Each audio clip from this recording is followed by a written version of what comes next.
Good morning, everyone. This is a continuation of the imperialistic adventures of the European colonizers in Southeast Asia during the 16th century.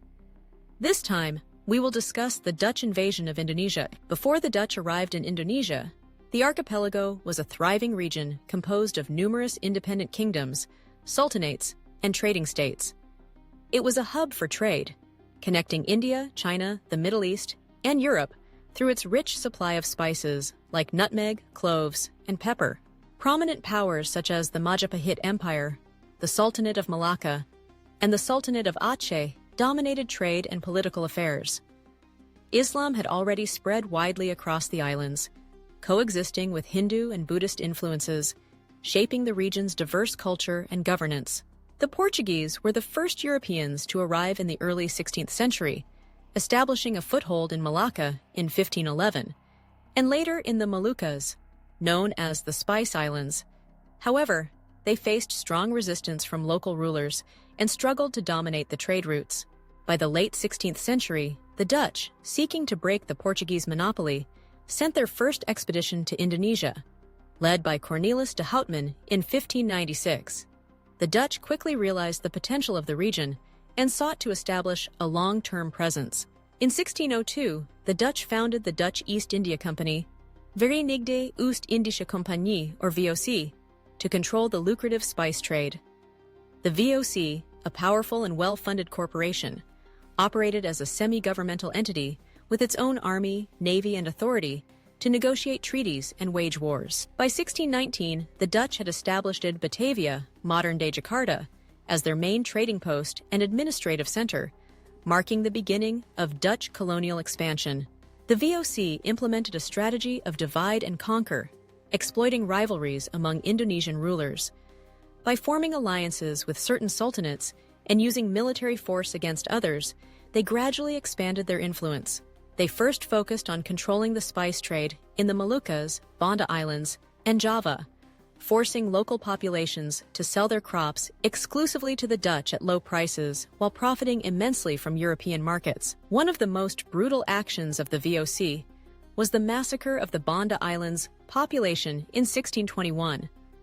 The local people resisted the Dutch monopoly on nutmeg, leading Governor-General John Pieterszoon Cohen to launch a military campaign that killed or enslaved most of the island's inhabitants.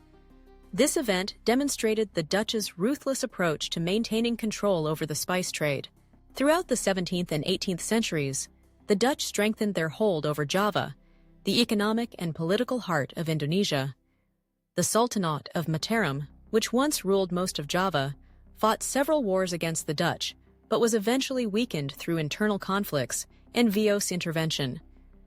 The Dutch manipulated local rulers, often forcing them to sign treaties that reduced their power and increased Dutch authority. By the late 18th century, the VOC began to decline due to corruption, financial mismanagement, and growing resistance from local populations.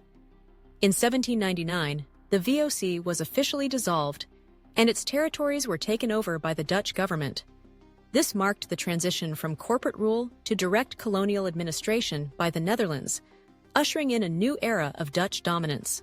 During the early 19th century, under the rule of the Napoleonic-controlled Netherlands, the British temporarily took over Indonesia from 1811 to 1816.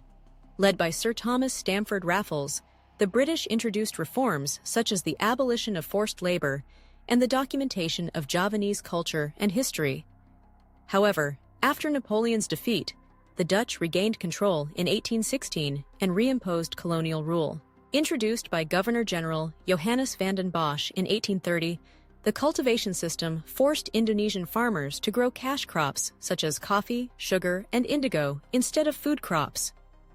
A portion of the land had to be used exclusively for these export products, which were then sold at low prices to the Dutch government. This system resulted in widespread poverty and famine, particularly in Java. The suffering caused by the cultivation system led to resistance and criticism, eventually contributing to its abolition. The cultivation system led to resentment and resistance among Indonesians.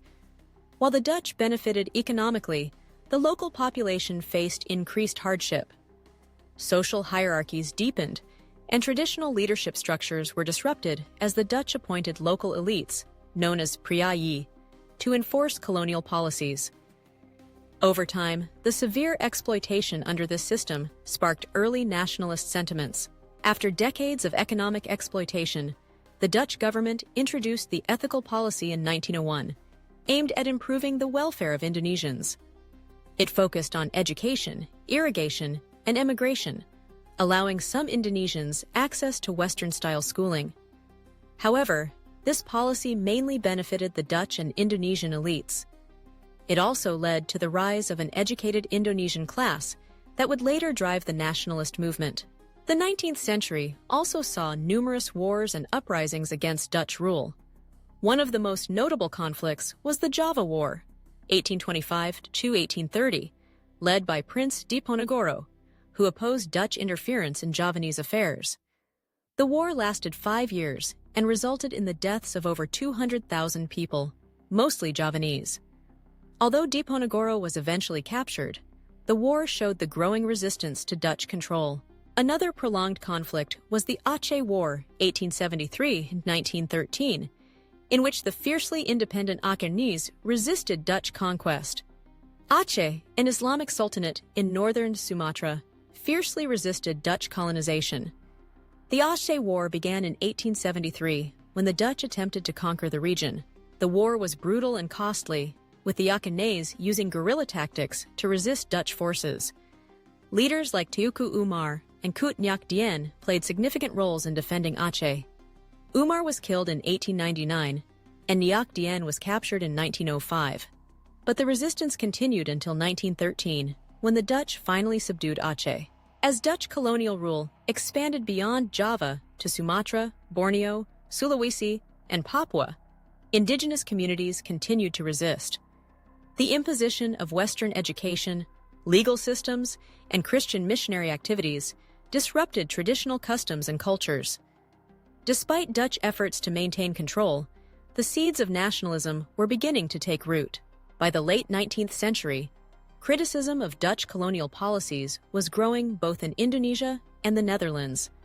Reformist movements called for ethical governance, leading to the ethical policy in 1901. This policy aimed to improve education, infrastructure, and economic conditions for Indonesians. But in practice, it mainly benefited the Dutch and local elites. Nevertheless, it contributed to the rise of an educated Indonesian class that would later spearhead the independence movement. Before the outbreak of widespread anti-colonial uprisings in the 20th century, Indonesia had already undergone profound transformations due to Dutch rule. While Dutch policies enriched the colonial administration, they caused economic hardship, social discontent, and the erosion of traditional power structures.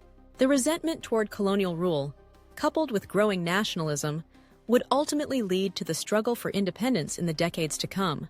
The early 20th century saw the emergence of nationalist movements influenced by Dutch education policies.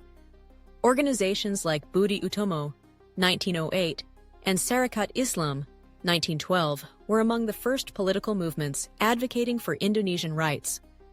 Ernest Douws Dekker, a Dutch-Indonesian activist, also played a key role in inspiring anti-colonial sentiments.